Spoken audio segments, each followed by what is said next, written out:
ადამიანი წარსულიდან როგორ გვიხსენებს და თუ გვიხსენებს ასე ვთქვათ, როგორი ფიქრები აქვს, როგორი გრძნობები აქვს, როგორი ემოციები აქვს. ჩაიფიქრეთ ადამიანი წარსულიდან.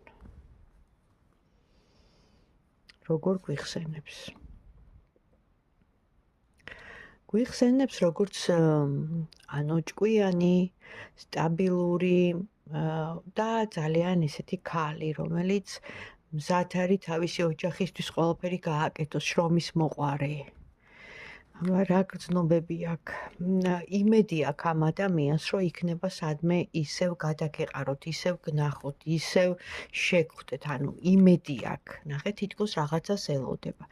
აქ ამოდის სამყაროს კარტი, მიენდეთ სამყაროს, ანუ ამ შემთხვევაში შესაძლებელია ამ ადამიანის ისევ ნახვა, ესე ვითომ შემთხვევით, ვითომ დამთხვევით, რაც არ არსებობს, იდეაში სამყაროს შემთხვევითობა არ არსებობს და სამყარო თვითონ როცა მოვა ამის დრო, თვითონ შეგახვედრებთ და თვითონ გაჩვენებთ ამ ადამიანს, რა თქმა უნდა, თქვენი მონდომებაც უნდა იყოს და ეს უნდა იყოს ორმხრივი, ის ფიქრობს ფაქტია და აქ ამოდის ცეცხლოვანი კარტი, რაც დამადასტურებელია იმისა, რომ ამ ადამიანს თქვენს მიმართ მართლა ესეთი ცხელი გრძნობები აქვს, ტემპერამენტი, იზიდავთ და უფრო ინტიმური.